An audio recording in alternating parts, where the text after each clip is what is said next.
제발 오늘 하룻밤만 숨겨주세요. 12살 사내 아이의 목소리가 갈라지고 있었습니다. 뒤에 선 9살 누이가 등에 업힌 5살 막내를 간신히 붙들고 있었는데 막내의 이마는 불덩이처럼 뜨거웠고 숨소리가 가늘어지고 있었지요. 아이들의 옷은 눈에 젖어 있었고 막내의 입술은 새파랗게 질린 채 가느다란 신음만 흘러나오고 있었습니다. 가난한 과부가 막내의 이마에 손을 대자마자 얼굴이 굳어지더니 아무것도 묻지 않고 새 아이를 안으로 끌어들였지요. 그런데 이 가난한 과부는 알지 못했습니다. 이 아이들이 누구의 자식인지를, 그리고 이 하룻밤이 25년 뒤 자신의 운명까지 바꾸게 될 줄은요. 옛날 옛적 충청도 홍주고을에 이름난 양반가가 하나 있었습니다. 논밭이 80여 마지기요. 기와집 솟을 때문이 하늘을 찌를 듯 우뚝 솟은 댁이었지요. 사람들은 그 댁 주인을 이대감이라 불렀습니다. 대대로 홍주 땅에 뿌리를 내린 명문가의 종손이요. 고을 어른들도 고개를 숙이는 어른이었지요. 이대감에게는 금이야, 옥이야 키우는 3남매가 있었습니다. 큰아이 도유는 그해 12살이었지요. 또래보다 의젓하고 눈빛이 맑아 서당 훈장이 혀를 내두르며 칭찬하던 아이였습니다. 이 아이는 장차 큰 인물이 되리라. 글줄을 읽는 눈이 보통이 아니니라. 훈장이 이대감에게 그리 말한 적이 있었지요. 이대감은 수염을 쓸어내리며 겸손하게 웃기만 했으나 속으로는 이만저만 대견한 것이 아니었습니다. 둘째 소율은 9살이었지요. 볼이 통통하고 웃음이 해맑아 보는 이마다 절로 미소를 짓게 하는 아이였습니다. 그런데 소율에게는 또래 아이들에게 없는 것이 하나 있었지요. 바로 막내 동생을 돌보는 솜씨였습니다. 9살 배기가 5살 동생의 코를 닦아주고 밥을 떠 먹이고 이불을 덮어주는 모습이 영락없는 작은 어미였지요. 막내 도주는 5살이었습니다. 볼이 동그랗고 눈이 큼직한 아이로 어머니를 가장 많이 닮았지요. 늘 누나 소율의 치맛자락을 잡고 따라다녔고 형 도윤이 서당에서 돌아오면 마당까지 종종거리며 뛰어나왔습니다. 형아, 형아 왔다. 도준의 목소리는 그 작은 몸에서 나온다고는 믿기 어려울 만큼 우렁찼지요. 도윤이 도준을 번쩍 들어 올리면 도준은 까르르 웃음을 터뜨렸습니다. 소율이 달려나와 도준의 저고리 매무새를 고쳐주며 잔소리를 했지요. 도준아, 맨발로 뛰어나오면 어쩌니? 발 시려. 안 시겨. 실언게.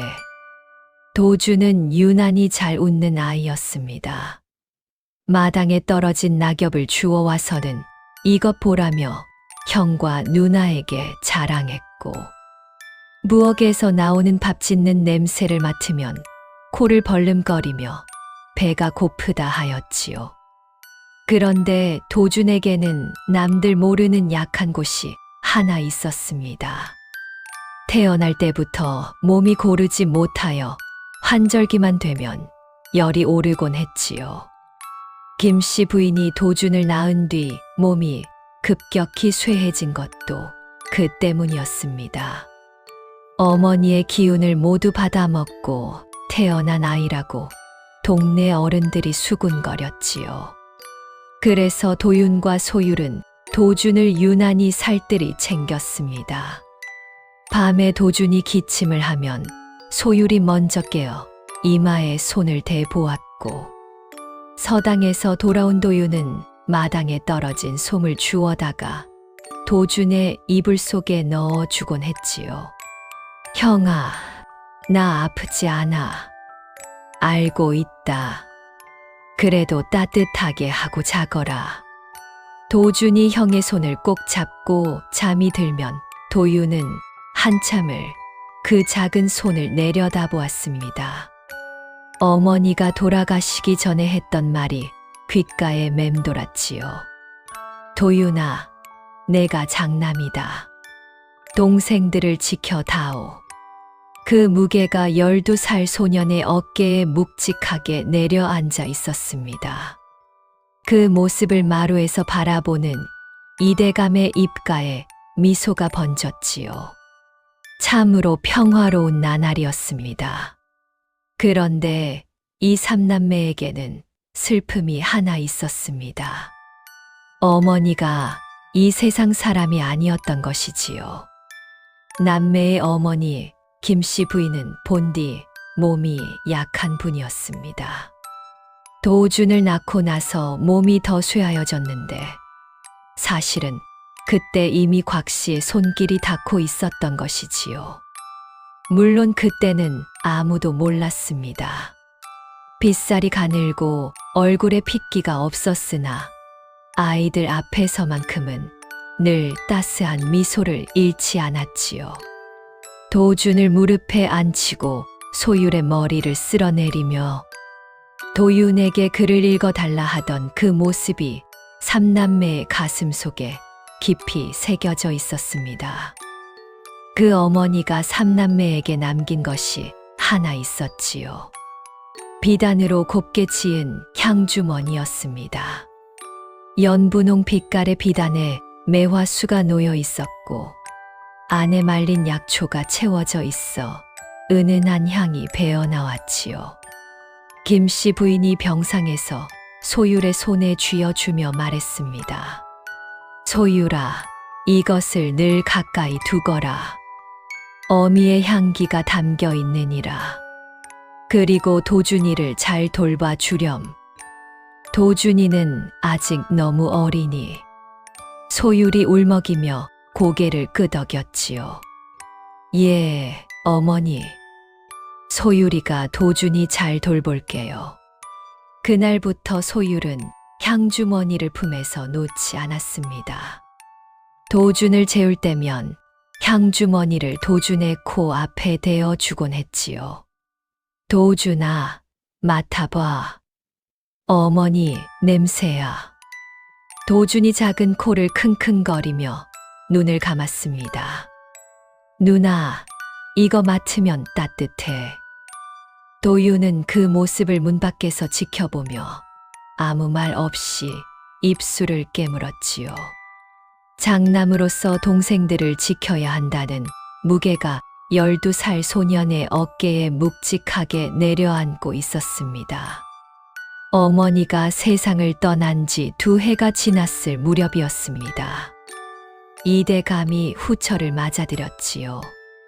곽씨 부인이라 불리는 그 여인은 이웃 고을 양반가의 딸로 나이는 30이 채 되지 않았습니다. 고운 얼굴의 말씨가 부드럽고 이대감 앞에서는 늘 공손하게 고개를 숙였지요. 처음 며칠간은 삼남매에게도 다정한 모습을 보였습니다. 도윤 도련님, 소율아 씨, 도준 도련님, 오늘은 제가 만든 떡을 준비했사옵니다. 도준이 떡을 받아들고 까르르 웃었지요. 새 어머니, 떡 맛있어요.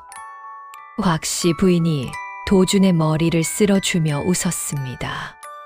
그 웃음이 참으로 다정해 보였지요. 그런데 소율이 그날 밤 도윤의 방으로 살금살금 기어왔습니다. 오라버니, 저분 눈이요. 도준이 머리 쓸어줄 때 눈이 안 웃었어요. 도윤이 잠깐 멈칫했지요.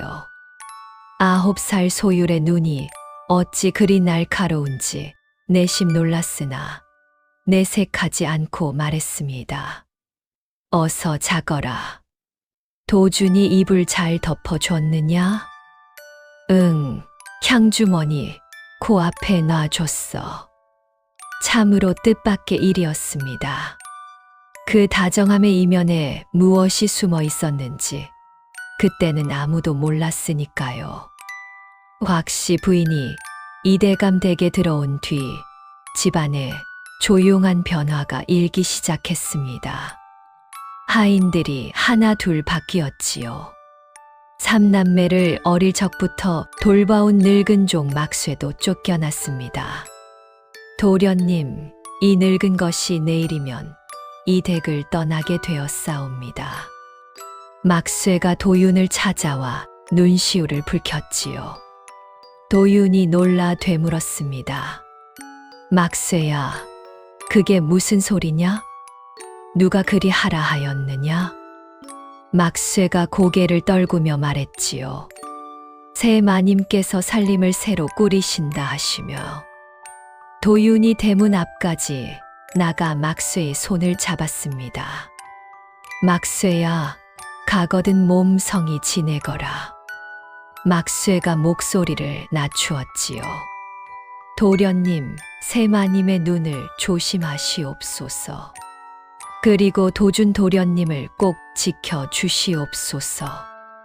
막내가 아직 너무 어리고 환절기면 열이 오르시지 않사옵니까? 이 늙은 것이 가장 걱정되는 것이 막내 도련님이옵니다. 도윤이 고개를 끄덕였지요. 걱정 마라. 내가 지킨다. 막쇠의 등이 고갯마루 너머로 사라질 때까지 도윤은 대문 앞에 서 있었습니다. 바람이 불었지요.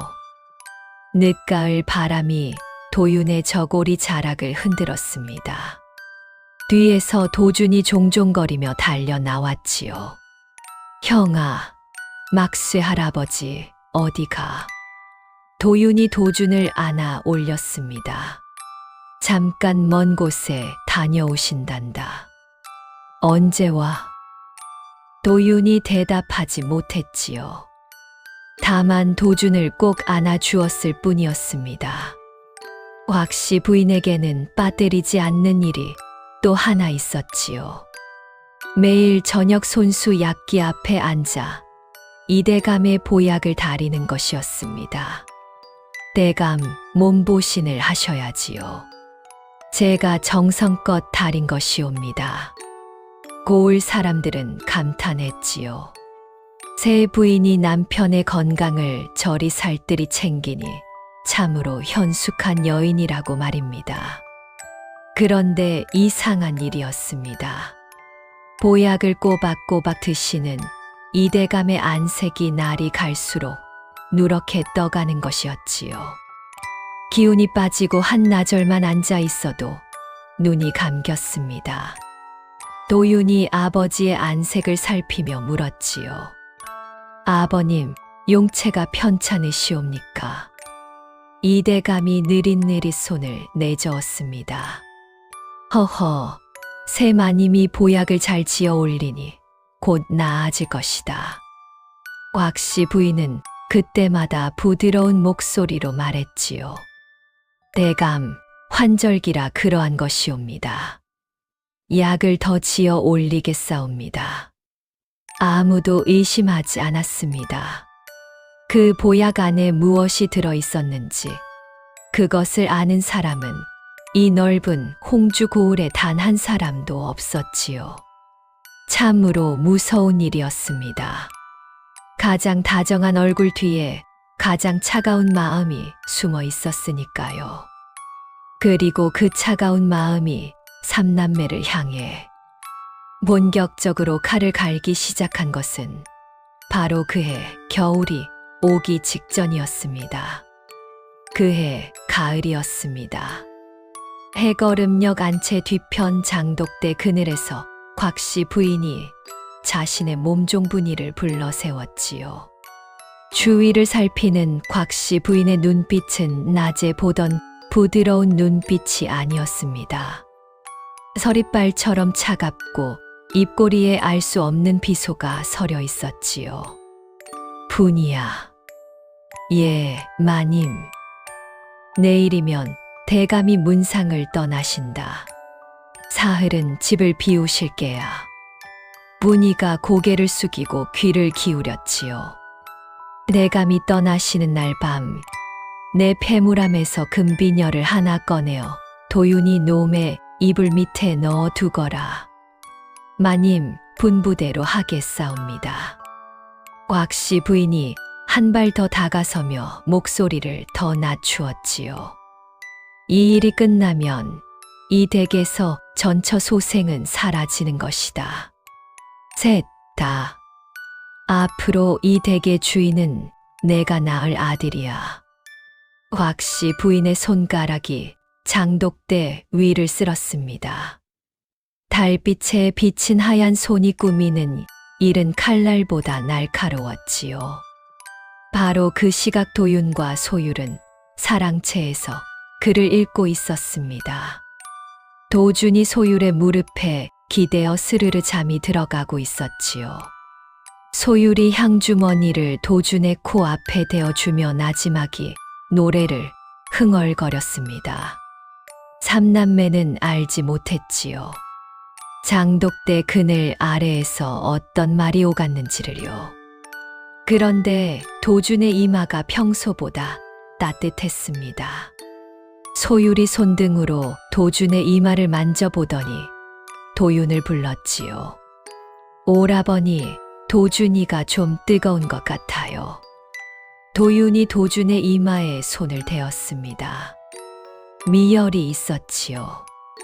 환절기마다 이래 그래왔던 터라 도윤은 이불을 한 겹 더 덮어 주었습니다. 내일 아침이면 괜찮을 것이다. 푹 자게 해주거라. 그때는 몰랐습니다. 이 미열이 내일 밤 눈보라 속에서 어떤 지경이 될지를요. 이튿날 이대감이 인근 고을 친척의 문상을 떠났습니다. 부인, 아이들을 부탁하오. 곽씨 부인이 대문 앞에 나와 깊이 절하며 배웅했지요. 대감, 아이들은 제가 잘 돌보겠사옵니다.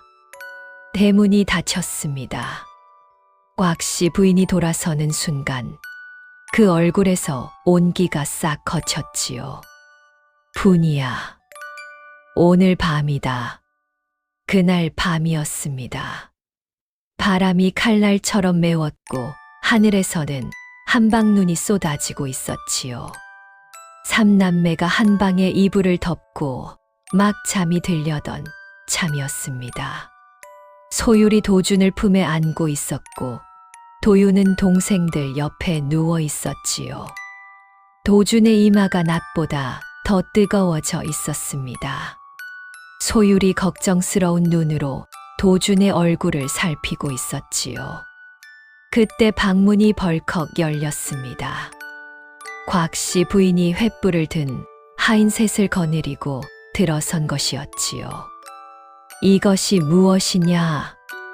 곽씨 부인이 도윤의 이불 아래에서 금비녀를 꺼내 들었습니다. 도윤이 벌떡 일어나 소리쳤지요. 계모님, 저는 그것을 본 적도 없사옵니다. 곽씨 부인은 입꼬리를 실끝 올리더니 이내 얼굴을 일그러뜨렸습니다. 내 이불 밑에서 나왔거늘 그래도 아니라 잡아떼겠느냐? 소율이 겁에 질려 도준을 꼭 안았지요. 도준이 열에 들떠 눈을 떴습니다. 무슨 일인지 모른 채 누나의 품에서 고개를 들었지요. 누나, 무서워. 소율이 도준의 귀를 막아주며 속삭였습니다. 괜찮아. 누나가 있어. 곽씨 부인이 호령했지요. 당장 이 도둑놈 삼남매를 끌어내거라. 이 댁에 도둑을 들일 수는 없느니라. 도윤이 이마를 땅에 찌으며 매달렸습니다. 계모님, 아버님이 돌아오실 때까지만 기다려 주시옵소서. 막내가 열이 있사옵니다. 제발 막내만이라도. 곽씨 부인은 고개조차 돌리지 않았지요.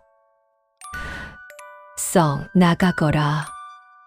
하인들이 삼남매를 끌어냈습니다. 소율이 도준을 등에 업었지요. 5살 도준이 열에 달아오른 볼을 누나의 등에 대고 가늘게 신음했습니다. 누나, 머리 아파. 소율이 이를 악물고 도준을 꽉 껴안았지요. 대문이 열리는 순간 칼바람이 삼남매의 얼굴을 후려쳤습니다. 한방눈이 쏟아지고 있었지요. 대문이 닫혔습니다. 안에서 빗장 거는 소리가 들렸습니다. 12해를 살아온 집이었습니다. 어머니의 체온이 남아있던 집이었습니다. 그 모든 것의 등 뒤에서 빗장 닫히는 소리를 듣는 삼남매의 마음이 오죽했겠습니까? 눈보라는 점점 거세졌습니다. 도윤이 앞장서서 길을 열었고 소율이 도준을 업고 뒤따랐지요. 도준의 열이 빠르게 오르고 있었습니다. 이마가 불처럼 뜨거웠고 온몸이 떨리고 있었지요. 형아, 도준이 더 뜨거워져. 소율의 목소리가 떨렸습니다. 도윤이 뒤를 돌아보았지요. 소율의 등에 업힌 도준의 얼굴이 새빨갛게 달아올라 있었습니다. 눈발이 도준의 이마에 닿았으나 녹지도 않을 만큼 열이 높았지요. 도윤이 도준의 이마에 손을 대자마자 얼굴이 굳어졌습니다. 불덩이였지요. 도준아, 형이다. 눈 떠봐라. 도준이 가느다란 목소리로 대꾸했습니다. 형아, 추운데 뜨거워. 그 말이 무슨 뜻인지 도윤은 알 수 없었지요. 추운데 뜨겁다. 열에 들뜬 5살 아이의 몸이 춥고 뜨거운 것을 동시에 느끼고 있었던 것입니다. 도윤이 자신의 겉저고리를 벗어 도준에게 덮어주었지요. 소율의 어깨에도 걸쳐 주려 했으나 소율이 고개를 저었습니다. 오라버니가 더 추울 것이에요. 소율이는 괜찮아요. 9살 아이가 하는 말이 아니었지요. 소율은 이미 작은 어미였습니다. 마을을 벗어나자 인가의 불빛이 하나 둘 사라졌습니다. 눈은 무릎까지 쌓여 있었고 바람은 앞을 분간할 수 없게 휘몰아쳤지요. 도윤의 무릎이 꺾였습니다. 소율도 비틀거렸지요. 도준의 신음이 점점 가늘어지고 있었습니다. 오라버니, 도준이가 눈을 안 떠요. 소율의 목소리가 울음을 터뜨리기 직전이었지요. 도윤이 도준의 볼을 가볍게 두드렸습니다. 도준아, 도준아, 형이다. 눈 떠. 대답이 없었습니다. 숨소리만 가늘게 이어지고 있었지요. 도윤의 눈에서 뜨거운 것이 흘러내렸습니다. 얼어붙은 뺨 위로 눈물이 흘렀으나 닦을 겨를도 없었지요. 그때였습니다. 어둠 속에서 희미한 불빛 하나가 깜박였지요. 초가집이었습니다. 마을 끝자락 논둑 너머에 허름한 초가집 반 채가 있었습니다. 아궁이 불빛이 문틈 사이로 새어 나오고 있었지요. 도윤이 마지막 힘을 짜내어 그 집 앞까지 기어갔습니다. 주먹으로 문을 두드렸지요. 제발 문 좀 열어주시옵소서. 동생이 죽어가고 있사옵니다. 문이 열렸습니다. 스물쯤 되어 보이는 젊은 여인이 서 있었지요. 낡은 무명옷에 손이 거칠었으나 눈매가 맑고 인상이 온순한 여인이었습니다. 춘이었지요. 춘이의 눈이 문 밖을 훑었습니다. 눈밭에 새 아이가 있었지요. 맨 앞에 무릎 꿇은 사내아이, 그 뒤에 등에 아이를 업은 계집아이. 업힌 아이의 얼굴이 새빨갛게 달아오른 채 축 늘어져 있었습니다. 춘희가 재빨리 도준의 이마에 손을 대었지요. 그 순간 춘희의 얼굴이 굳어졌습니다. 이러면 안 되겠다. 어서 들어오너라. 춘희는 한마디도 묻지 않았습니다. 어디서 왔느냐, 누구의 자식이냐, 그런 것을 묻지 않았지요. 새 아이를 안으로 끌어들이고 문을 닫고 아궁이 앞으로 데려갔습니다. 방 한켠에서 2살배기 복동이 새근새근 잠들어 있었지요. 춘희는 도준을 소율의 등에서 받아 안았습니다. 아이의 몸이 불덩이처럼 뜨거웠지요. 춘희가 벌떡 일어나 처마 및 약초 묶음 사이를 뒤졌습니다. 마른 풀몇가지를 골라내는 손놀림이 어찌나 빠르고 정확하던지 눈이 휘둥그레질 지경이었지요. 절구에 약초를 빻고 물을 부어 다리기 시작했습니다. 이 아이 열이 너무 높다. 지금 안 내리면 위태로우니라. 춘희의 목소리는 다급했으나 손은 흔들리지 않았습니다. 약초 달인 물을 식혀 도준의 입에 한 방울 한 방울 흘려 넣었지요. 동시에 젖은 천으로 도준의 이마와 목덜미를 닦아 주었습니다. 도윤과 소율이 도준 곁에 무릎을 꿇고 앉아 있었지요. 소율이 도준의 손을 잡고 중얼거렸습니다. 도준아, 누나야, 일어나야지. 도준아. 도윤은 아무 말도 하지 못한 채 도준의 얼굴만 바라보고 있었지요. 장남으로서 동생들을 지키겠다고 다짐했건만 이 지경이 되고 말았습니다. 주먹을 꽉 쥐고 입술을 깨물었지요. 춘희가 밤새 도준 곁을 떠나지 않았습니다. 약초 달인 물을 2번 더 끓이고 한 시진에 한 번씩 젖은 천을 갈아주었지요. 거친 손이었으나 그 손끝에 담긴 정성은 이 세상 어떤 의원보다 깊었습니다. 동이 틀 무렵이었습니다. 도준의 이마에서 땀이 송글송글 맺히기 시작했지요. 땀이 나기 시작했다. 고비를 넘겼구나. 춘희가 나지막이 말했습니다. 도윤이 도준의 이마에 손을 대었지요. 뜨겁던 열이 조금씩 가라앉고 있었습니다. 도윤의 눈에서 눈물이 주르륵 흘러내렸지요. 소율도 도준의 손을 잡은 채 울었습니다. 도준이 가느다란 눈을 떴지요. 형아, 누나, 여기 어디야? 도윤이 울음을 삼키며 대답했습니다. 괜찮은 곳이다. 착한 아주머니가 너를 살려주셨다. 도준이 춘희를 올려다보았지요. 춘희가 빙그레 웃었습니다. 다 나았구나. 참 잘 견뎠다. 도준이 작은 손으로 춘희의 손가락을 잡았지요. 아주머니, 손이 따뜻해요. 그 말에 춘희의 눈가가 붉어졌습니다. 그런데 춘희는 알지 못했지요. 이 아이들이 누구의 자식인지를, 그리고 이 하룻밤이 25년이라는 긴 세월을 건너 어떤 일로 돌아올지를요.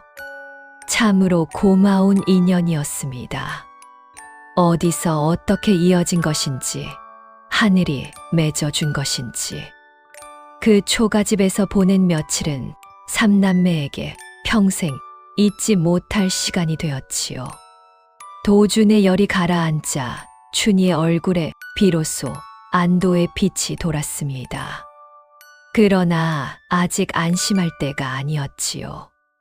열이 다시 오를 수 있으니 하루에 3번 약초를 다려 먹여야 했습니다. 춘희는 단 한 번도 거르지 않았지요. 아주머니, 이 눈 속에 약초가 남아 있사옵니까? 도윤이 걱정스레 물었습니다. 춘희가 처마 밑을 가리켰지요. 가을에 캐어 말려둔 것이 조금 남아있단다. 모자라면 산에 가면 되고. 이튿날 새벽이었습니다. 도윤이 눈을 떴을 때 춘희의 자리가 비어 있었지요. 소율이 도준을 품에 안고 자고 있었고 복동도 새근새근 잠들어 있었습니다. 한참 뒤 문이 열리며 춘희가 들어왔지요. 눈을 뒤집어 쓴 채 품에 칡뿌리와 마른 풀을 안고 있었습니다. 아주머니, 이 눈 속에 산에 다녀오신 것이옵니까? 춘희가 담담하게 대꾸했지요. 산에 가면 먹을 것이 있는 법이란다. 겨울 칡뿌리가 달짝지근하니 아이들 입에 맞을 게야. 그리고 도준이에게 먹일 약초도 몇 가지 더 캐왔단다. 그 말투가 어찌나 태연하던지 마치 아무것도 아닌 일인 듯 했습니다. 그런데 춘희의 손등에는 가시에 긁힌 상처가 나 있었지요.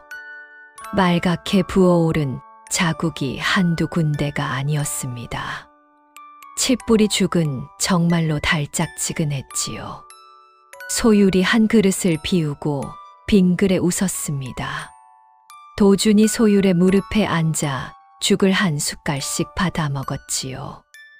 열이 내린 뒤라 입맛이 돌아온 것이었습니다. 누나, 이거 맛있어. 그래? 많이 먹어. 소율이 도준의 입가를 닦아 주었지요. 복동도 어머니 품에 안겨 죽을 쩍거리며 먹었습니다.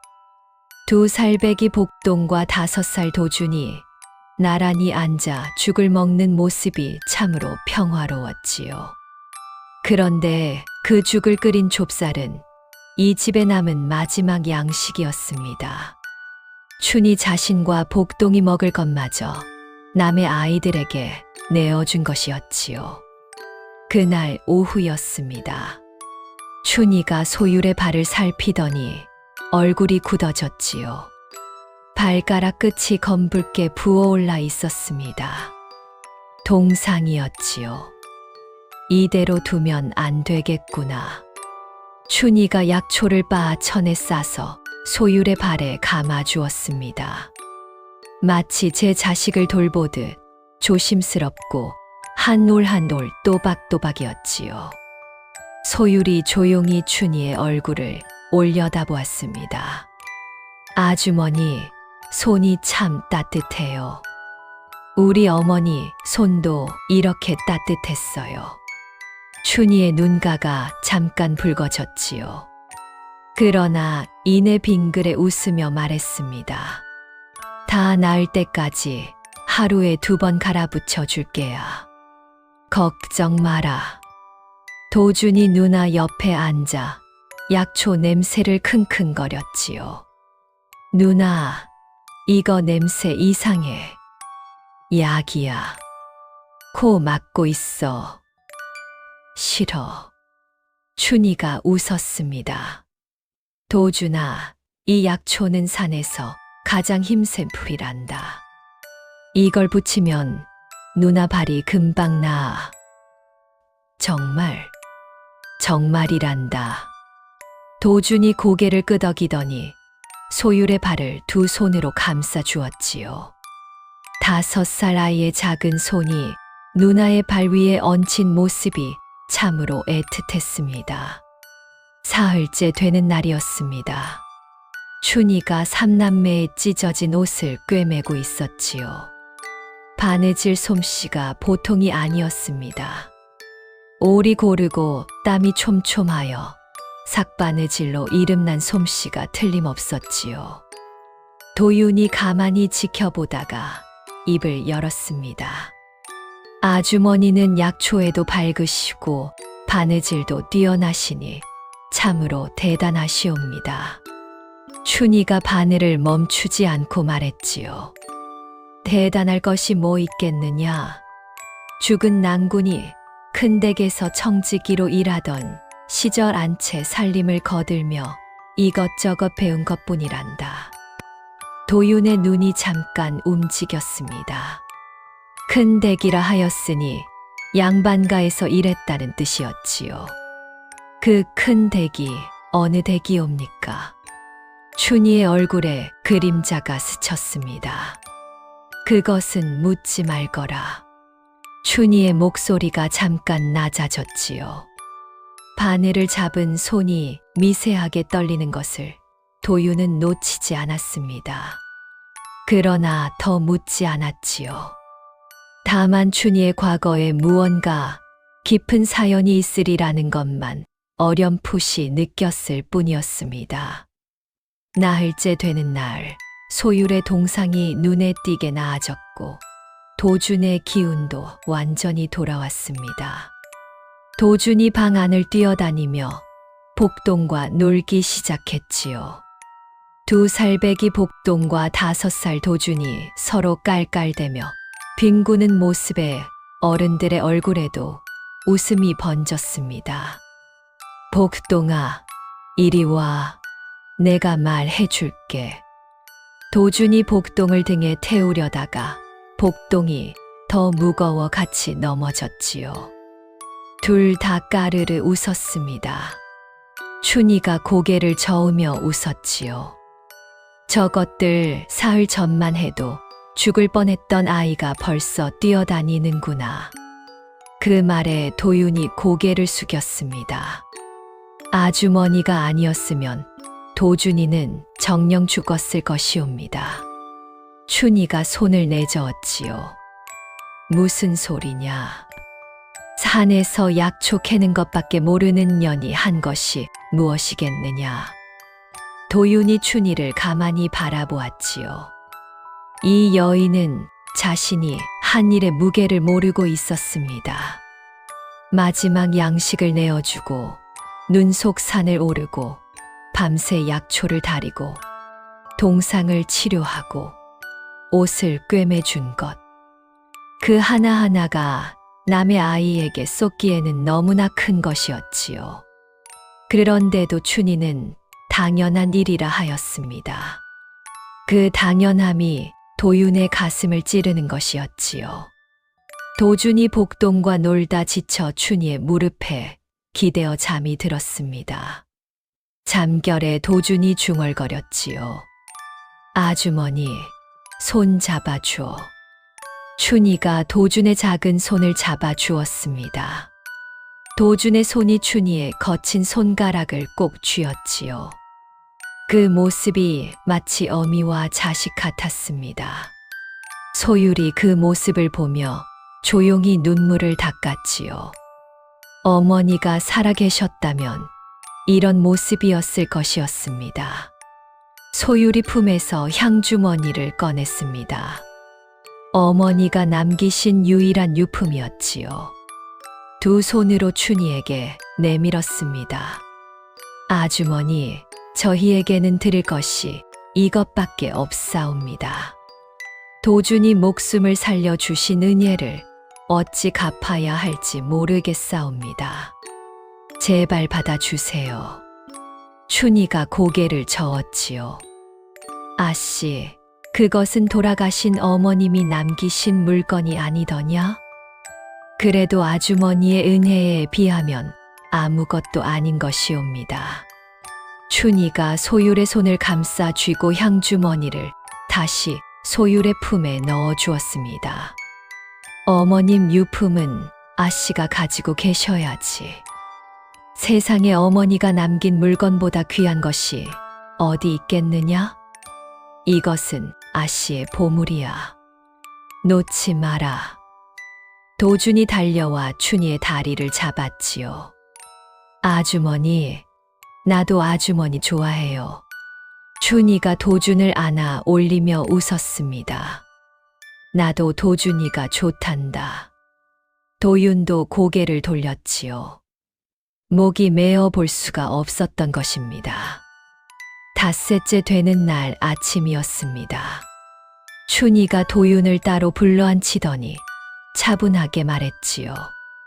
도련님, 여기서 남쪽으로 고갯길을 넘으면 큰 장터가 나온단다. 거기서 동쪽으로 반나절을 더 가면 외가가 있는 고을에 닿을게야. 고갯길에 산적이 나오기도 하니 큰 길로만 가거라. 춘희가 보자기에 칡뿌리 몇 조각과 마른 나무를 싸서 건넸습니다. 그것이 이 집에 남은 전부였지요. 그리고 도준이에게 먹일 약초도 넣어 두었단다. 하루에 한 번 달여 먹여라. 닷새만 더 먹이면 완전히 나을 게야. 도윤이 보자기를 받아들고 한참을 말하지 못했습니다. 입술이 떨렸지요. 도윤이 마당에 나가 깊이 절을 올렸습니다. 소율도 나란히 절을 올렸지요.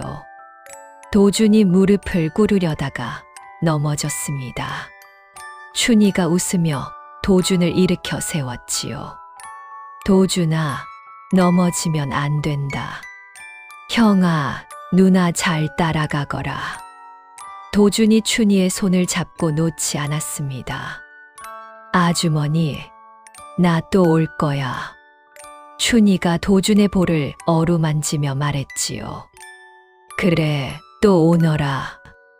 복동이 마루 끝에 앉아 삼남매를 물끄러미 바라보고 있었습니다. 2살배기의 맑은 눈이 유난히 반짝였지요. 도윤이 발걸음을 떼다가 멈추었습니다. 뒤를 돌아보며 입을 열었지요. 아주머니, 소자가 반드시 돌아오겠사옵니다. 춘희가 고개를 끄덕이며 웃었습니다. 걱정 말고 가거라. 도준이 손 꼭 잡고 가거라. 삼남매가 눈길을 따라 멀어져 갔습니다.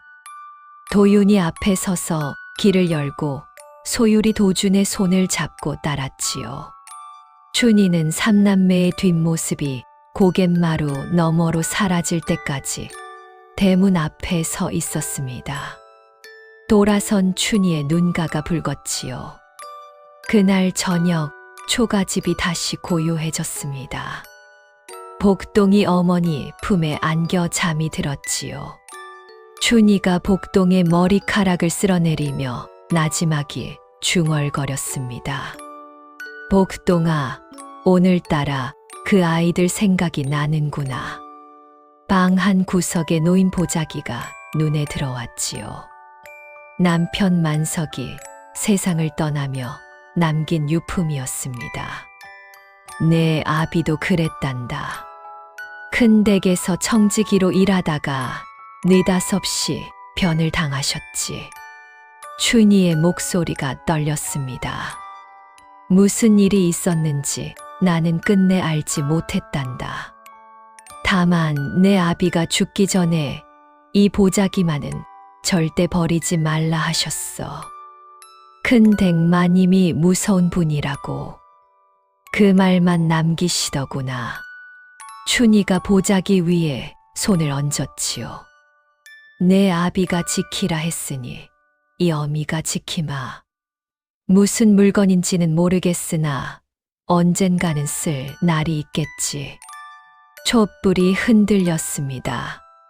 춘희가 복동을 꼭 안고 눈을 감았지요. 그 초가집에 다시 고요한 밤이 내렸습니다. 바로 그 무렵이었습니다. 이대감 댁에서는 전혀 다른 바람이 불고 있었지요. 문상을 마치고 돌아온 이대감은 사흘 만에 집 문턱을 넘었습니다. 약 기운에 짓눌린 몸이 천근만근이었지요. 곽씨 부인이 이대감을 부축하며 안방으로 모셨습니다. 대감, 노중에 고생이 많으셨사옵니다. 어서 약부터 드시지요. 이대감이 약사발을 마시고 느릿느릿 입을 열었지요. 부인, 아이들은 어디 있소? 도윤이와 소율이, 도준이가 보이지 않는구려. 곽씨 부인의 눈 하나 깜짝하지 않았습니다.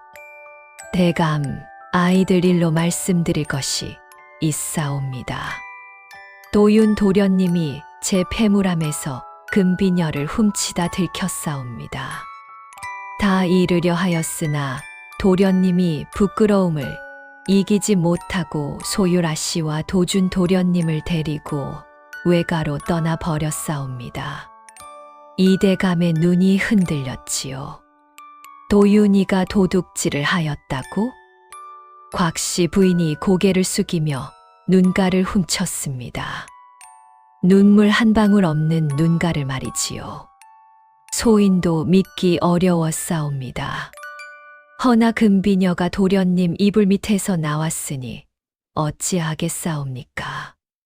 특히 도준 도련님이 열이 높아 걱정이 되어 붙잡으려 하였으나 도윤 도련님이 막무가내로 떠나버렸사옵니다. 이대감이 한참을 멍하니 앉아 있었습니다. 약 기운의 안개가 낀 듯 흐릿한 머리로는 생각이 이어지지 않았지요. 외가에 있다면 우선은 그리 두시오. 곽씨 부인의 입꼬리가 아주 살짝 올라갔지요. 이대감이 잠든 뒤 곽씨 부인이 분이를 불렀습니다. 외가 쪽으로 오가는 길목을 막아라. 아이들이 보낸 편지든 외가에서 온 사람이든 이 댁문 안에 들이지 마라. 곽씨 부인이 어둠 속에서 읊조렸지요. 이제 이 댁은 내 아들의 것이다. 달빛이 곽씨 부인의 얼굴을 비추었습니다. 그 눈빛은 겨울 서리보다 차가웠지요. 그 시각 삼남매는 눈길을 걸으며 외가를 향하고 있었습니다. 도윤이 앞에 서서 길을 열고 소율이 도준의 손을 잡고 뒤따랐지요. 도준이 작은 목소리로 물었습니다. 형아, 우리 다시 집에 갈 수 있어? 도윤이 도준의 손을 꼭 쥐었지요. 반드시 돌아간다. 형이 약속한다. 소율이 향주머니를 품에서 꺼내 코에 대었습니다. 어머니의 향기는 여전히 은은하게 남아 있었지요. 어머니, 저희를 지켜주세요. 찬바람이 등을 밀어주듯 불어왔고 하늘에는 구름 사이로 별이 하나 둘 보이기 시작했습니다. 그러나 삼남매는 알지 못했지요. 아버지의 몸에 무슨 일이 벌어지고 있는지를, 곽씨 부인이 어떤 거짓말을 늘어놓았는지를, 그리고 외가로 향하는 모든 길이 이미 막혀 있다는 것을요. 세월이란 참으로 빠른 것이었습니다. 한겨울 눈길을 걸으며 서로의 손을 꼭 잡았던 삼남매가 어느덧 장성하였으니 25년이라는 세월이 흐른 것이지요. 삼남매는 그해 겨울 간신히 외가에 당도하였습니다. 외조부 김진사는 손주 삼남매의 행색을 보고 통곡하였지요. 소율 등에 업힌 도주는 아직 열이 완전히 가시지 않은 상태였습니다. 춘희가 싸준 약초 덕에 열이 크게 오르지는 않았으나 볼이 발그레하고 눈에 기운이 없었지요. 이것이 무슨 꼴이냐? 누가 내 손주들을 이 지경으로 만들었단 말이냐? 외조부가 도준을 안아 들고 방으로 뛰어갔습니다. 의원을 불러 도준을 진맥한 뒤에야 삼남매는 비로소 안도할 수 있었지요. 열병이 깊었으나 누군가 약초를 잘 쓴 덕에 고비를 넘겼소이다. 약초를 쓴 이가 누구이든 이 아이의 목숨을 살린 것이요. 의원의 말에 도윤과 소율은 눈을 마주쳤습니다. 춘희의 거칠지만 따뜻했던 손이 떠올랐지요. 외가에서는 삼남매를 친자식처럼 거두었습니다. 도윤은 서당에 다니기 시작했지요. 눈빛에 전에 없던 단단함이 서려 있었습니다. 글을 읽을 때마다 마음속으로 되뇌었지요. 반드시 과거에 올라 힘을 갖겠노라고. 그래서 반드시 아버지를 다시 뵙고 진실을 밝히겠노라고 말입니다. 비가 오나 눈이 오나 도윤의 사랑채에서는 밤늦도록 글 읽는 소리가 끊이지 않았지요. 서당 훈장이 혀를 내둘렀습니다. 이 아이는 불이 붙었구나. 이 기세라면 장차 큰일을 해낼 것이다. 소율은 안살림을 도우며 자랐습니다. 준이에게 배운 바느질 솜씨가 밑바탕이 되어 길쌈에 능했지요. 도준의 옷을 지어 입히고 밥을 차려 먹이고 열이 오르면 이마에 젖은 천을 대어 주었습니다. 혼기가 찼는데도 시집 가겠다는 말을 하지 않았지요. 오라버니가 뜻을 이루실 때까지 소녀가 뒷바라지하게 싸웁니다. 그리고 도준이가 다 클 때까지 소녀가 어미 노릇을 해야 하지 않겠사옵니까? 외조모가 소율의 손을 잡으며 눈시울을 붉혔지요. 소율아, 내가 이 집안의 버팀목이구나. 도준은 달랐습니다. 글 공부보다 몸을 쓰는 것을 좋아했지요. 외가 뒷마당에서 활쏘기와 말타기를 익혔고 15이 되자 무예를 가르치는 사부를 찾아 본격적으로 수련에 들어갔습니다. 5살에 죽을 뻔했던 아이라고는 믿기 어려울 만큼 몸이 단단해졌지요. 춘희가 약초로 살려낸 그 작은 목숨이 해가 갈수록 우람하게 자라고 있었습니다. 도준이 18이 되던 해 도윤에게 말했지요. 형, 나는 글로 싸우는 것보다 몸으로 싸우는 게 맞아. 형이 과거의 올라붓으로 세상을 바로잡으면 나는 칼을 잡고 형 곁을 지키겠어. 도윤이 도준의 어깨를 쳤습니다. 내가 칼을 잡으면 내가 붓을 잡마. 둘이 합치면 못할 것이 없느니라. 도준이 씩 웃었지요. 그 웃음이 5살 때 마당을 뛰어다니며 까르르 웃던 모습과 똑같았습니다. 세월이 흐르는 동안 도윤은 몇 차례나 홍주 고을로 사람을 보내었습니다. 15이 되던 해 외가의 머슴을 시켜 아버지의 안부를 알아보게 했으나 곽씨 부인 쪽 하인이 몽둥이를 들고 나와 쫓아냈지요. 그로부터 3번 더 사람을 보냈으나 결과는 매번 같았습니다. 편지 한 장 전해지지 않았지요. 20이 되던 해에는 도준과 함께 직접 홍주 인근을 돌며 춘희의 초가집을 찾았습니다. 허물어진 빈집만 남아 있었지요. 도준이 무너진 아궁이 앞에 쪼그려 앉아 한참을 말하지 못했습니다. 형, 여기야. 내가 죽을 뻔한 곳이. 아주머니가 나를 살려준 곳이. 도준이 아궁이 돌을 손으로 만지며 말했지요. 반드시 찾자. 반드시. 도윤이 남매에게 말한 적이 있었지요.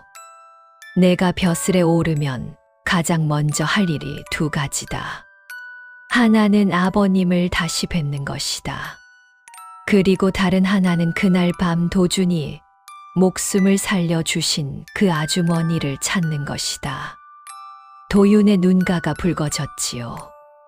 마지막 좁쌀 한 줌을 남의 아이에게 털어넣고 밤새 도준이 곁을 떠나지 않으시던 그 마음을 나는 한 번도 잊은 적이 없다. 아주머니의 거친 손이 도준이 이마에서 열을 내리고 있을 때 나는 아무것도 할 수 없었다. 12살 소년이 할 수 있는 것이 없었지. 그 무력함을 나는 잊지 못한다. 소율이 고개를 끄덕이며 말했지요. 소녀도 기억하옵니다. 아주머니가 도준이 입에 약초 달인 물을 한 방울씩 흘려 넣으시던 그 손을 세상에서 가장 정성스러운 손이었사옵니다. 도준이 주먹을 불끈 쥐며 말했습니다. 형, 나도 잊지 않았어.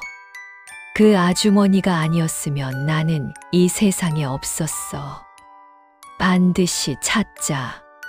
소율이 향주머니를 꺼내 코에 대었지요.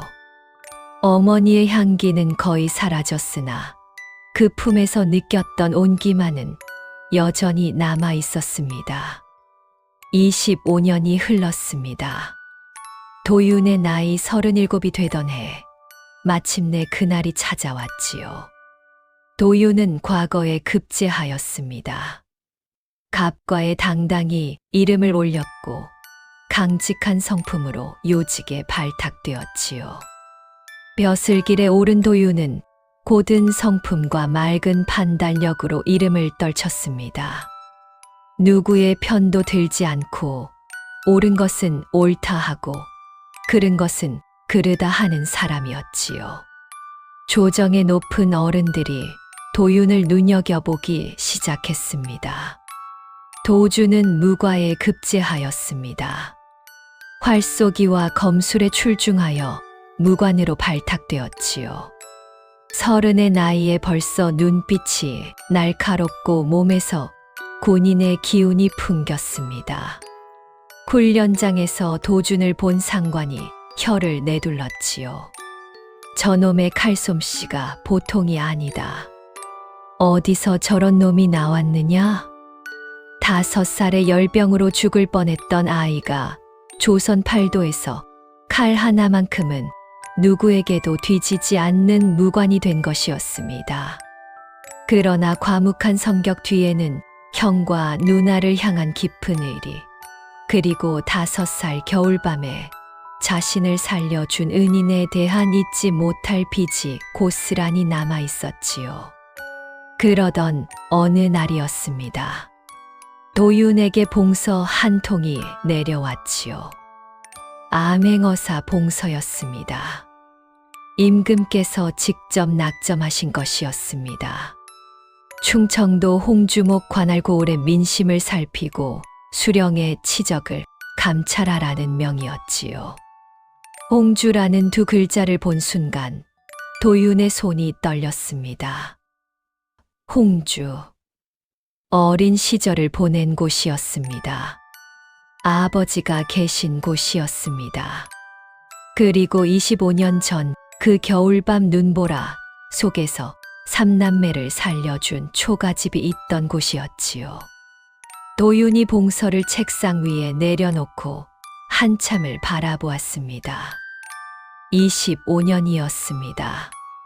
어린 시절의 기억이 물밀듯 밀려왔지요. 아버지의 너그러운 웃음, 서당에서 돌아오면 달려 나오던 도준이, 막쇠의 구부정한 등, 곽씨 부인의 서리빨 같은 눈빛, 눈보라 속의 칼바람, 춘희의 거칠지만 따뜻했던 손. 도윤이 도준을 불렀지요. 도준아, 홍주로 간다. 내가 호위 무관으로 함께 가거라. 도준의 눈에 불이 켜졌습니다. 형, 25년을 기다렸어. 도윤이 소유를 찾아갔지요. 소유라, 한양에서 대기하거라. 소식을 보내면 곧바로 내려오너라. 소율이 향주머니를 품에서 꺼내 꼭 쥐었습니다. 오라버니, 어머니가 지켜보고 계실 것이옵니다. 도윤이 창밖을 바라보았지요. 25년 만에 돌아가는 고향 길이었습니다. 그 길 끝에 무엇이 기다리고 있을지 그때의 도윤은 알지 못했지요. 늦가을이었습니다. 들판에 벼가 누렇게 익어가는 계절이건만 홍주목 관할 고을의 풍경은 가을빛과 어울리지 않았지요. 논둑에 주저앉아 우는 농부가 있었고 장터에는 사람이 반으로 줄었습니다. 도윤은 낡은 도포의 갓을 눌러쓴 채 고을에 들어섰습니다. 너돌이 선비 행색이었지요. 도주는 인근 주막에 짐을 풀고 대기하고 있었습니다. 도윤이 신호를 보내면 즉시 움직이기로 한 것이었지요. 도준의 허리에는 환도가 걸려 있었으나 보자기로 감싸 눈에 띄지 않게 해두었습니다. 도윤이 고을 장터 주막에 자리를 잡고 귀를 기울였지요. 주모가 막걸리 한 사발을 내밀며 한숨을 내쉬었습니다. 나으리, 이 고을에는 오래 머무시지 마시오. 현감 나으리가 백성의 피를 빨아먹고 있소이다. 그 현감의 성이 무엇이오? 주모가 침을 삼켰지요. 곽자하오. 곽현감이라 하오.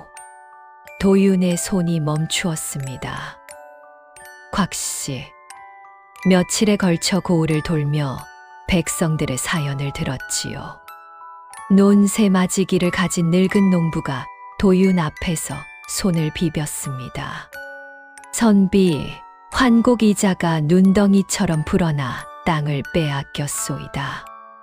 빌린 것은 쌀 한 섬인데 갚아야 할 것은 석섬이라 하니 이것이 사람의 도리이겠소이까. 과부의 집 앞에서는 어린아이가 울며 매달렸지요. 어머니가 지붕 이영도 관아에서 걷어갔다고 울어요. 비가 새서 잠을 못 자요. 도윤이 그 아이의 머리를 쓸어주며 이를 악물었습니다. 관아의 억울함을 호소하러 간 사내는 오히려 곤장 30대를 맞고 돌아왔지요. 등에 피멍이 들고 살이 터져 있었습니다. 선비, 억울하다 한마디 했을 뿐이요. 그랬더니 곤장을 때리더이다. 도윤이 도준에게 이 소식을 전하자 도준의 눈에 불이 켜졌지요. 형, 당장 출두하면 안 되겠소? 아직은 안 된다. 증거를 먼저 모아야 한다. 도준이 이를 악물었으나 형의 판단을 따랐습니다. 마을 이장 노인에게 넌지시 물었습니다. 곽현감이 누구의 자제인지 아시오? 홍주 이대감 대쿠처 마님의 친아들이라 하오. 어미의 힘으로 벼슬을 얻었다는 소문이요. 도윤은 그 자리에서 한참을 움직이지 못했지요. 곽현감은 계모 곽씨 부인의 아들이었습니다. 25년 전 삼남매를 내쫓은 바로 그 여인의 핏줄이었지요. 노인이 덧붙였습니다. 이대감은 오래전부터 병환이 깊어 자리 보전하고 계시오. 집안일은 모두 곽씨 부인이 쥐고 있지요. 도윤의 주먹이 떨렸습니다. 아버지가 병환이라 하였으나 도윤의 머릿속에는 25년 전 기억이 스쳐 지나갔지요. 곽씨 부인이 매일 저녁 정성스레 보약을 다리던 그 모습이었습니다. 설마 하는 생각이 가슴 한켠을 짓눌렀지요. 도준에게 이 소식을 전하자 도준의 얼굴이 돌처럼 굳어졌습니다. 형, 아버님이 25년째 그 약을 드시고 계신다는 말이오? 그런 것 같다. 도준이 환도 자루를 쥐었지요. 당장 가서 곽씨 부인의 목을. 안 된다. 도준아. 증거가 먼저다. 도준이 이를 악물고 고개를 돌렸습니다. 당장이라도 이대감 댁으로 달려가고 싶었지만 형의 판단을 따르는 것이 25년간 길러온 신뢰였지요. 도윤은 참았습니다.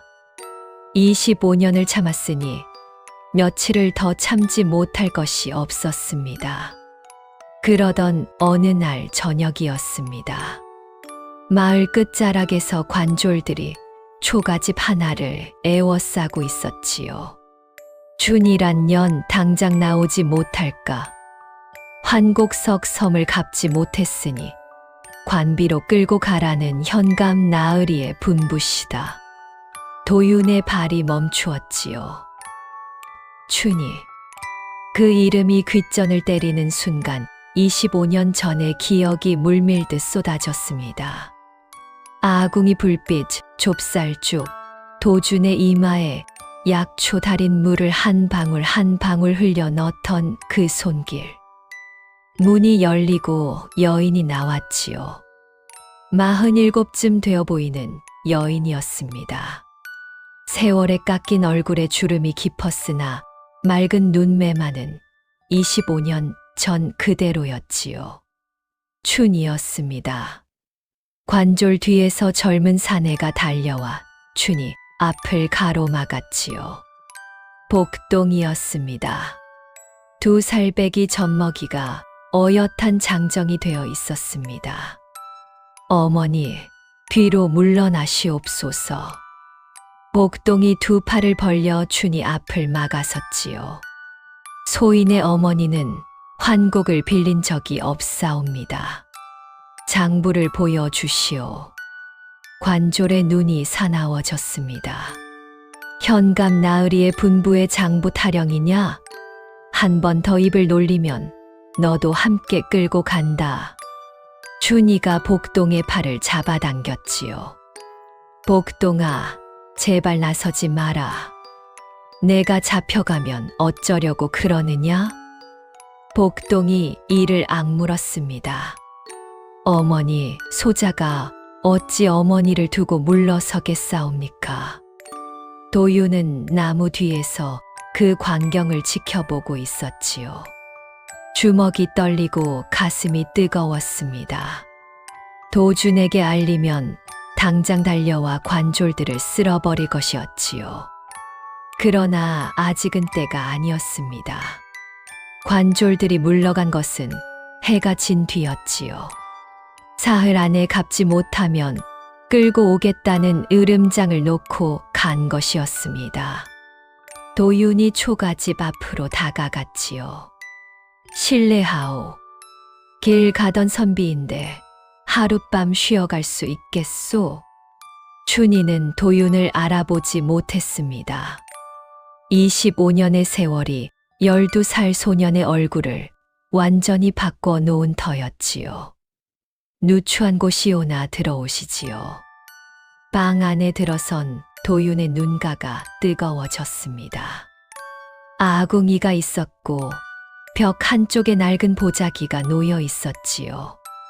25년 전 그 밤과 같은 자리였습니다. 아궁이 앞에 나란히 앉아 죽을 먹던 새 아이의 모습이 눈에 아른거렸지요. 도준이 불 앞에서 까르르 웃던 소리가 귓가에 맴돌았습니다. 춘이가 물 한 사발을 건네며 한숨을 내쉬었지요. 선비, 이 고을에는 오래 머무시지 마시오. 현감이 못된 자라 살 수가 없소이다. 도윤이 조심스럽게 물었습니다. 아까 관졸들이 와 있던 것을 보았소. 무슨 연유로 그리 된 것이오? 춘이가 입술을 깨물었지요. 소인은 환곡을 빌린 적이 없사옵니다. 그런데 관아 장부에는 소인 이름으로 석섬이 적혀 있다 하오. 없는 빚을 만들어 놓고 갚으라 하니 이것이 사람의 도리이겠소이까. 복동이 주먹을 불끈 쥐며 말을 보탰지요. 꽉 현감이 소인을 관아로 불러 거진 문서에 도장을 찍으라 하였사옵니다. 이 마을 백성 12집의 땅을 자기 것으로 옮기는 문서였사옵니다. 그래서 어찌하였소? 복동의 눈빛이 흔들리지 않았지요. 거부했사옵니다. 차라리 죽을지언정 그 도장은 찍지 않겠다 하였사옵니다. 도윤이 한참을 말없이 복동을 바라보았습니다.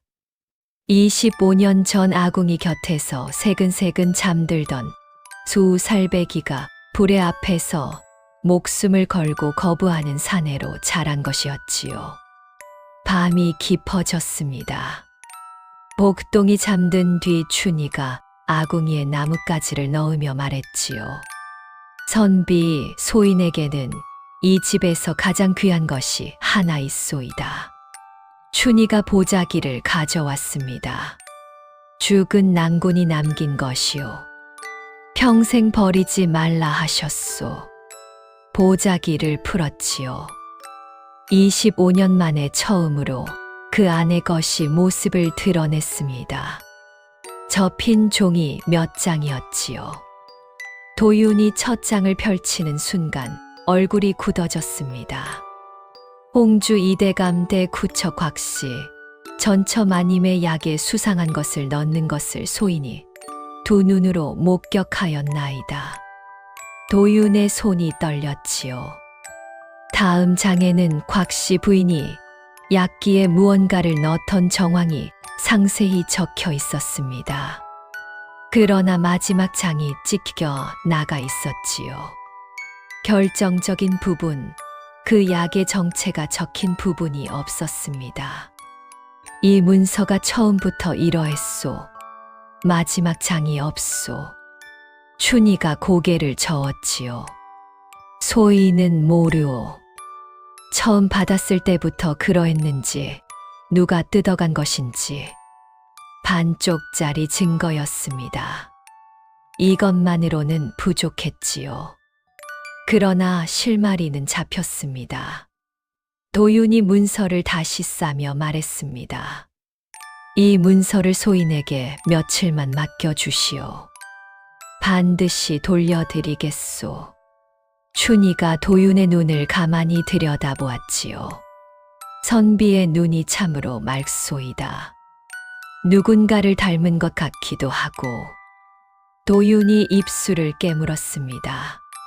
하마터면 눈물이 쏟아질 뻔했지요. 25년 전 이 방에서 좁쌀죽을 받아 들던 12살 소년이 지금 이 자리에 앉아 있다는 것을 춘희는 알지 못했습니다. 바로 그 순간이었습니다. 밖에서 발자국 소리가 요란하게 들렸지요. 대문이 벌컥 열리더니 관졸 넷이 들이닥쳤습니다. 복동이란 놈, 현감 나으리 앞에서 행패를 부린 죄로 당장 잡아들여라. 잠에서 깬 복동이 끌려나갔지요. 춘희가 맨발로 뛰어나가 관졸의 다리를 붙잡았습니다. 제발 제 자식만은 살려주시오. 소인이 대신 벌을 받겠사옵니다. 관졸이 춘희를 걷어찼지요. 춘희가 마당에 나뒹굴었으나 다시 일어나 매달렸습니다. 제발이옵니다. 제발. 복동이 끌려가며 소리쳤지요. 어머니, 걱정 마시옵소서. 소자는 괜찮사옵니다. 그 목소리가 어둠 속으로 사라져 갔습니다. 춘희가 흙바닥에 엎드려 울었지요. 어깨가 들썩이고 목 놓아 우는 소리가 밤 공기를 갈랐습니다. 한참을 울던 춘희가 고개를 들었지요. 선비, 복동이가 잘못한 것이 없소이다. 그 아이는 다만 어미를 지키려 했을 뿐이요. 도윤이 입술을 깨물며 대답했습니다. 죄가 아니요. 그것은 효도요. 의로움이요. 도윤은 어둠 속에서 주먹을 쥐고 서 있었지요. 도준이 인근 주막에서 이 소식을 전해 들으면 당장 달려올 것이었습니다. 도윤이 급히 사람을 보내 도준을 말렸지요. 아직은 때가 아니었습니다. 날이 밝았습니다. 복동아, 이 어미가 간다. 기다려라. 춘희가 새벽녘에 중얼거린 말이었지요. 밤새 울어 눈이 퉁퉁 부어 있었으나 눈빛은 단단하게 굳어 있었습니다. 도윤이 급히 물었지요. 어디로 가시려는 것이오? 관아에 가겠소이다. 소인이 대신 벌을 받을 터이니 아들만은 놓아달라 호소하겠소이다. 도윤의 얼굴이 일그러졌지요. 그리 가시면 돌아오지 못하오. 꽉 현감이 어떤 자인지 모르시오? 춘희가 문지방에 선 채 돌아보았습니다. 그 얼굴에 눈물은 없었지요. 선비, 소인은 글도 모르고 힘도 없는 년이요. 할 수 있는 것이라고는 이 한 몸을 내놓는 것뿐이요. 그 목소리가 어찌나 담담하던지 오히려 듣는 이의 가슴이 찢어지는 것 같았습니다. 도윤이 물었지요. 아주머니, 관아에 가시면 어찌 되는지 아시오? 곽현감이 순순히 아들을 놓아줄 것 같소. 춘희가 고개를 숙였습니다. 알고 있소이다. 소인마저 관비가 될 수도 있소이다. 그래도 가야 하오. 복동이를 이대로 둘 수는 없소이다. 그 아이는 소인의 전부이요. 춘희의 눈가에 눈물이 맺혔으나 흘러내리지 않았지요. 울 힘마저 다한 것이었습니다. 춘희가 부뚜막 빈 항아리를 바라보았지요. 25년 전 마지막 좁쌀을 털어 삼남매에게 죽을 끓여 주었던 바로 그 항아리였습니다. 지금 그 항아리에는 쌀 한 톨도 남아있지 않았지요. 춘희가 대문을 나섰습니다. 도윤은 방 안에 홀로 남아 이마를 짚었지요. 보자기 문서만으로는 증거가 불완전했습니다. 이대로는 출두할 수 없었지요. 눈앞에서 은인이 제 몸을 내던지러 가는 것을 보면서도 막지 못하는 그 심정이 오죽했겠습니까? 문득 벽에 기대어 있던 보자기 자리가 텅 빈 것이 눈에 들어왔습니다. 춘희가 25년간 지켜온 자리였지요. 그 보자기를 지금 도윤이 품에 안고 있었습니다. 만석이 목숨을 걸고 남긴 기록, 춘희가 뜻도 모른 채 평생 지켜온 유품. 그 무게가 도윤의 가슴을 짓눌렀지요. 도윤이 품속에서 봉서를 꺼내 한참을 내려다보았습니다. 봉서의 무게가 묵직하게 느껴졌지요. 이 봉서 하나면 곽현감을 당장 끌어내릴 수 있었습니다. 그러나 증거가 부족한 상태에서 출두하면 곽현감은 장부를 불태우고 곽씨 부인은 이대감 댁의 모든 흔적을 없앨 것이었지요. 어머니, 도윤이를 도와주시옵소서. 도윤이 나지막이 중얼거렸습니다. 아궁이 불이 한 번 크게 출렁였지요. 바람 한 줄기가 문틈으로 들어온 것이었지만 도윤에게는 마치 어머니가 대답이라도 하시는 것처럼 느껴졌습니다. 그 무렵 도준이 인근 주막에서 소식을 전해 듣고 달려왔지요. 초가집 앞에 서 있는 도준의 얼굴이 불그락불그락했습니다. 형, 은인의 아들이 잡혀갔는데 우리가 가만히 있으란 말이오? 도준의 손이 허리춤 환도 자루를 쥐고 있었지요. 지금 당장 관하로 갔어. 안 된다. 도윤이 단호하게 말했습니다. 증거가 부족하다. 지금 나서면 놈들이 장부를 없앨 것이다. 그러면 25년간 기다린 것이 물거품이 되느니라. 도준이 이를 악물었지요. 그러면 아주머니는 어쩌란 말이오? 지금 관하로 가서 제 몸을 내놓겠다 하셨잖소. 도윤의 눈가가 떨렸습니다. 나도 안다, 도준아. 나도 당장 달려가고 싶다. 그러나 참아야 한다. 반드시 증거를 완성한 뒤에 출두해야 한다. 그래야 곽씨 일당을 한 놈도 빠짐없이 잡을 수 있느니라. 도준이 한참을 서 있었습니다. 주먹이 떨리고 턱이 굳어 있었지요. 5살에 죽을 뻔했던 밤을 도준은 기억하지 못합니다. 그러나 형과 누나에게서 수없이 들었지요. 아주머니가 밤새 약초를 다려 먹여주셨다고. 아주머니가 아니었으면 너는 이 세상에 없었다고. 그 아주머니가 지금 관하로 가서 제 몸을 내놓겠다고 했습니다. 25년 전 자신의 목숨을 살려준 은인이 지금 자신 때문에 죽으러 가고 있는 것이었지요. 도준의 눈에서 뜨거운 것이 흘러내렸습니다. 형, 내가 태어나서 한 번도 울어본 적 없는 것 알지? 근데 지금 울 것 같아. 도윤이 도준의 어깨를 잡았지요. 울어라. 울어도 된다. 내일이면 모든 것이 끝날 것이다. 그러나 형의 말이 옳다는 것을 아는 사내였습니다. 도준이 천천히 고개를 끄덕였지요. 형, 증거를 찾으면 그때는 내가 앞장서겠소. 과학 현감, 놈의 멱살을 잡는 것은 내 몫이오. 도윤이 도준의 어깨를 잡았습니다. 그래, 내 몫이다. 바로 그때였습니다. 초가집 밖에서 급한 발자국 소리가 들렸지요.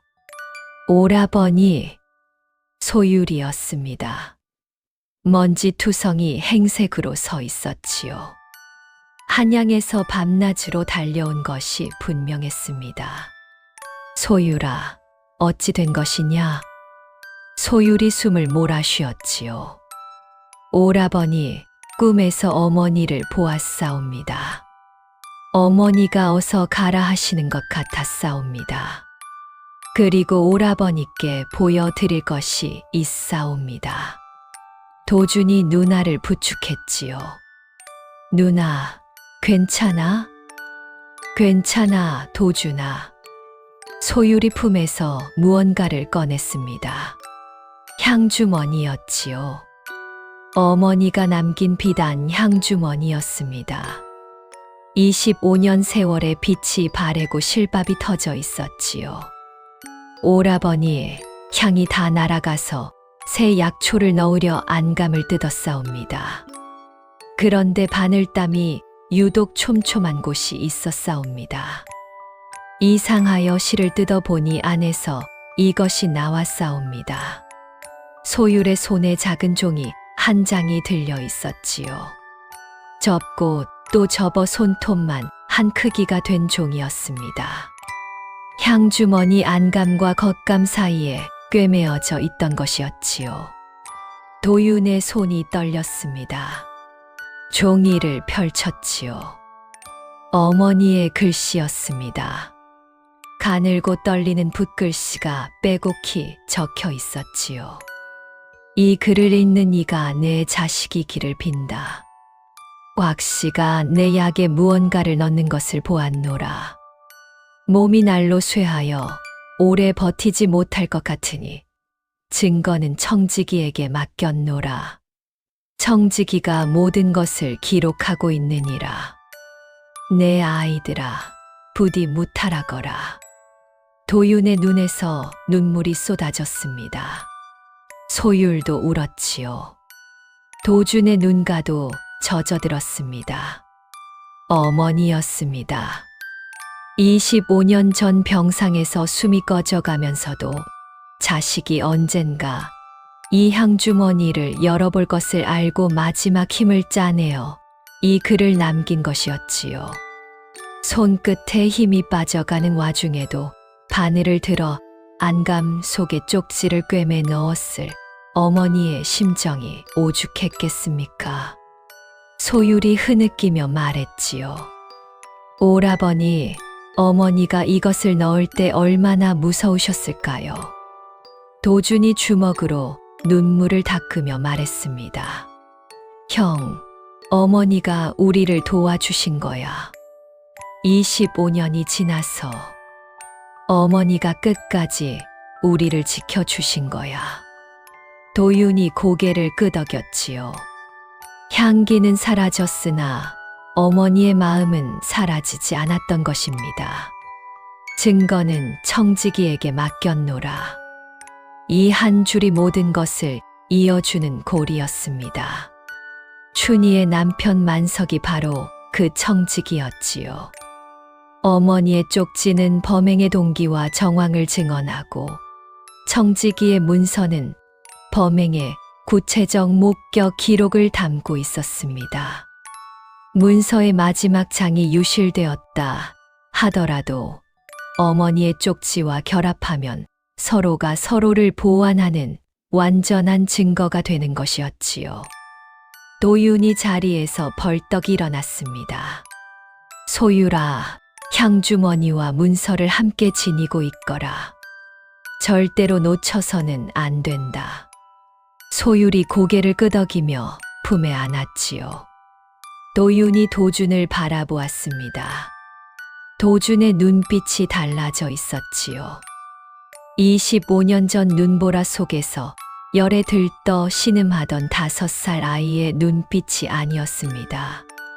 진실을 밝히고 은인을 구하겠다는 서른 무관의 눈빛이었지요. 도준아, 내일 새벽이다. 관복을 준비하거라. 도준의 눈에 불이 켜졌지요. 형, 곽현감 놈은 내가 잡는다. 그리고 아주머니를 반드시 구한다. 도윤이 고개를 끄덕였습니다.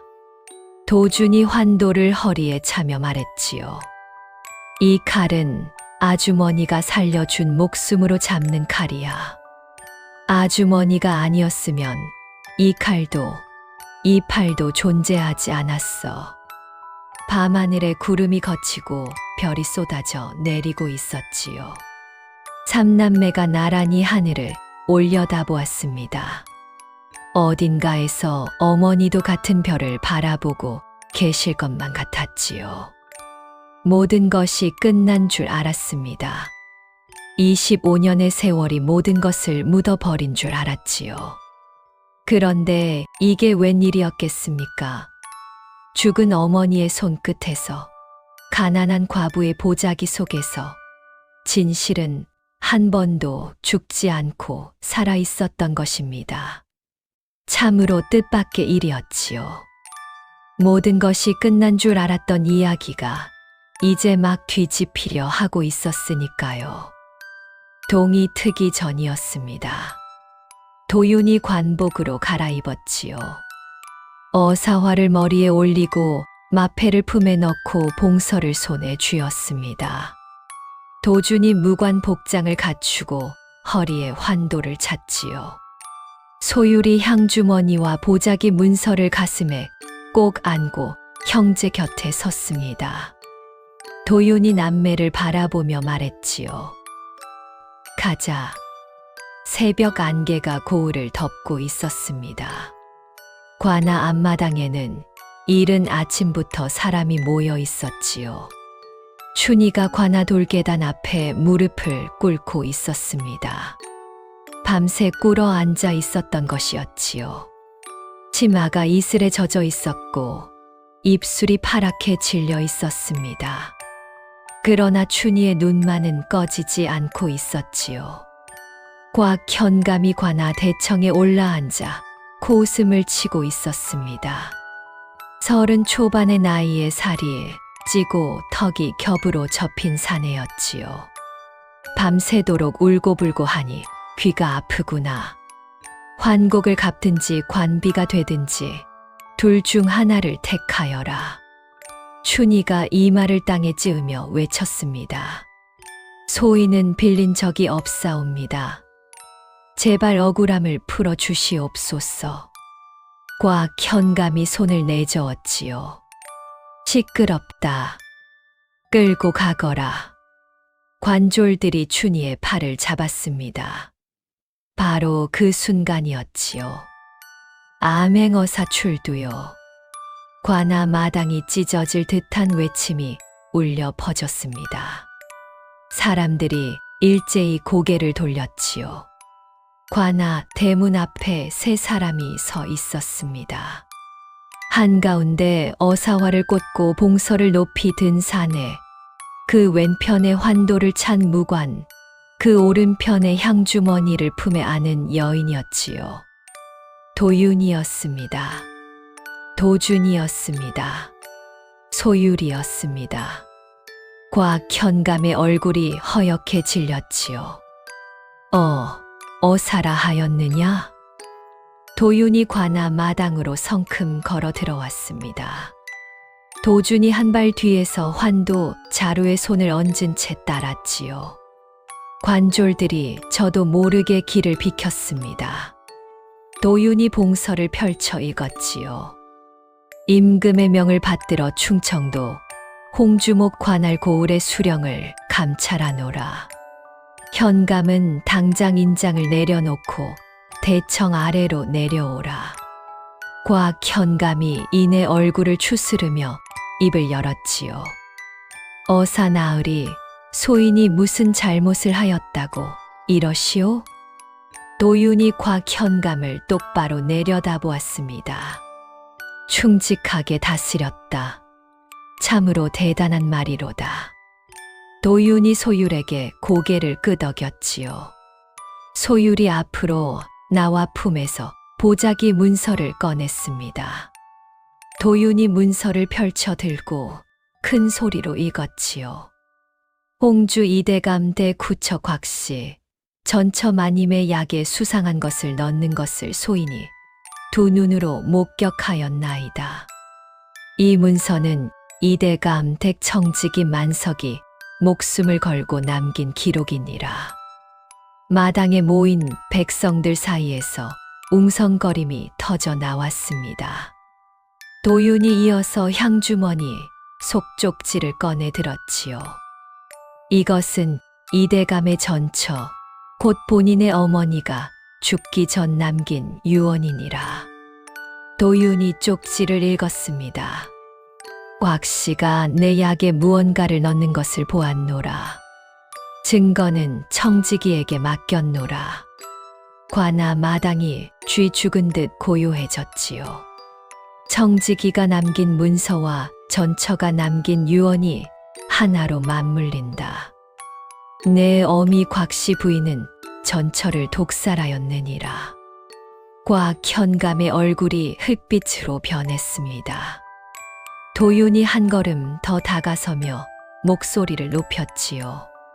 그뿐이 아니다. 이 문서를 남긴 청지기 만석이 누구인 줄 아느냐? 바로 저기 무릎 꿇고 있는 춘희의 남편이다. 마당에 모인 사람들이 일제히 춘희를 바라보았습니다. 춘희의 눈이 크게 떠졌지요. 춘희의 남편 만석은 곽씨 부인이 전처의 약에 독을 넣는 것을 목격하고 그 증거를 기록으로 남겼다. 그리고 그 직후 느닷없이 죽임을 당하였다. 입막음이었느니라. 춘희가 온몸을 떨며 고개를 들었습니다. 그러면 우리 낭군이 죽은 것이. 도윤이 춘희를 바라보았지요. 그러하오, 아주머니. 아주머니의 남편은 진실을 지키다 목숨을 잃은 것이요. 그리고 아주머니가 25년간 품에 안고 지켜온 그 보자기가 바로 그 증거였소. 춘희가 흙바닥에 고꾸라지며 울음을 터뜨렸습니다. 25년간 알지 못했던 남편의 죽음의 진실이 밝혀지는 순간이었지요. 도윤이 호령했습니다. 곽현감을 포박하라. 관아를 수색하라. 도준이 대청 위로 뛰어올랐지요. 곽현감이 뒷문으로 도망치려 했으나 도준이 한 발 빨랐습니다. 곽현감의 멱살을 잡아 끌어내렸지요. 어딜 도망가려 하느냐? 도준의 손에 잡힌 곽현감이 허우적댔습니다. 이것은 모함이다. 놓아라. 도준이 곽현감을 대청 아래 바닥에 내동댕이 쳤지요. 내 어미가 약에 독을 넣지 않았다면 내가 5살에 죽을 뻔한 것은 뭐냐? 내 어미가 삼남매를 눈보라 속에 내쫓지 않았다면 내 동상 걸린 누나가 남의 집 초가방에서 울 일이 뭐가 있었느냐? 도준의 목소리가 관아 마당을 울렸습니다. 곽 현감의 다리가 풀려 주저앉았지요. 관졸들이 관아 안을 수색하자 비리 장부 수십 권이 쏟아져 나왔습니다. 그때 관아 옥에서 풀려난 복동이 달려 나왔지요. 어머니! 춘희가 복동을 끌어안았습니다. 두 모자가 관아 마당 한가운데서 부둥켜 안고 울었지요. 곽씨 부인은 그날 오후 이대감 댁에서 끌려 나왔습니다. 전처 독살 목격자 살해 교사 남편 약물 가해의 죄로 먼 섬 유배형에 처해졌지요. 곽 현감은 환곡 횡령, 토지 강탈의 죄로 파직과 유배형이 내려졌습니다. 며칠 뒤 삼남매가 이대감 댁을 찾아갔지요. 의원이 말했습니다. 오래도록 몸을 쇠약하게 만드는 약을 드셨던 것이옵니다. 약을 끊으면 차차 기운을 되찾으실 것이옵니다. 이대감의 눈에 초점이 돌아오기 시작했습니다. 도윤의 얼굴을 한참 들여다보았지요. 도윤아, 도윤이냐? 도윤이 아버지 앞에 무릎을 꿇었습니다. 아버님, 소자 도윤이옵니다. 소율도 곁에 꿇어 앉았지요. 아버님, 소율이도 왔사옵니다. 도준이 한 발 뒤에 서서 무릎을 꿇었습니다. 아버님, 도준이옵니다. 이대감의 눈에서 눈물이 쏟아졌지요. 뼈만 남은 손으로 세 자식의 얼굴을 하나하나 쓸었습니다. 도윤아, 소율아, 도준아. 이 아비가, 이 못난 아비가. 이대감이 이불 위에 엎드려 통곡했지요. 내가 너희를 지켜주었어야 했다. 그런데 이 아비는 그 여인의 말에 속아 도윤이 아버지의 등을 조용히 쓸어 주었습니다. 아버님, 아버님은 잘못이 없으시옵니다. 아버님도 그 여인에게 속으신 것이옵니다. 소율이 아버지의 손을 잡았지요. 아버님, 저희는 무탈하옵니다. 외조부께서 잘 거두어 주셨사옵니다. 이렇게 다시 뵙게 되었으니 그것으로 되었사옵니다. 아버님, 저 기억하세요? 마당에서 형아한테 달려갔던 꼬마.